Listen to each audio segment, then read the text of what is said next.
अवधपुरी के पौराणिक दंत धावन कुंड पर हम मौजूद हैं। ये कुंड अवस्थित है दिगंबर अखाड़ा के बिल्कुल सामने आचार्य मंदिर के पीछे।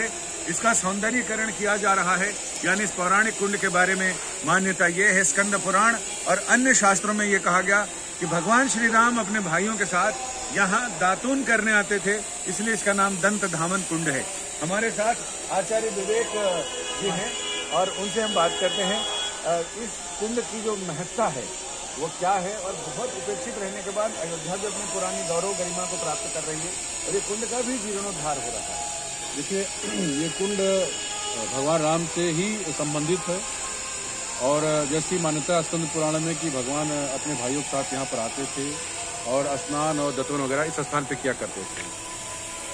और इसका जो एक और भी है कि भगवान बुद्ध ने भी यहाँ पर 16 चतुर्मास 16 साल बिताया है।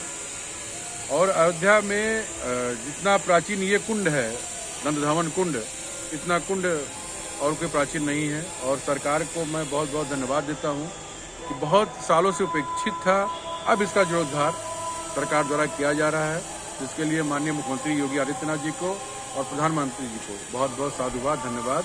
महाराज जी, इसमें इसके पौराणिक आख्यान तो मिलते हैं, ऐतिहासिक आख्यान भी हैं। एडवर्ड ने जो 108 स्थानों की पहचान की थी, जो स्कंद पुराण में और रामायण में और बाकी सब जगह हैं, उसमें भी इसका जिक्र है। जी बिल्कुल, ये जो एडवर्ड ने पत्थर दिया था उसमें 12वें नंबर का पत्थर इस कुंड के पास लगा हुआ है, जो वो अभी मौजूद है। वो अभी भी मौजूद। वो जीर्णोद्धार के बाद उसको लगाया जाएगा। हाँ, लगाया जाएगा। अभी अगर वैसे देखना चाहें तो पत्थर है, मैं आपको दिखा सकता हूँ। और जीर्णोद्धार के बाद वो जो पार्टीशन वाल आपकी बनी है उसी के बगल उसको स्थापित करेंगे। ये वही स्थान है जहाँ गोस्वामी तुलसीदास जी ने रामचरितमानस लिखने की शुरुआत की थी, जिसमें उन्होंने कहा था कि वो तिथि भी उन्होंने रामायण में बताई, संवत 1631 नवमी भवन। हाँ, तो वो तिथि भी संवत 1631 कहूँ कथा हरिपद धरी सीसा, नवमी भौम बार मधुमासा, अवधपुरी चरित प्रकाशा।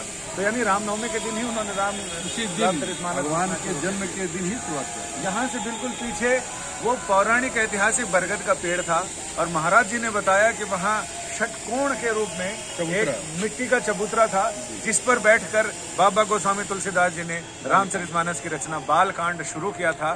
तो वो ऐतिहासिक और पौराणिक जगह है जहाँ मौजूद हैं। आप भी अयोध्या आए तो यहाँ के दर्शन जरूर पाएं।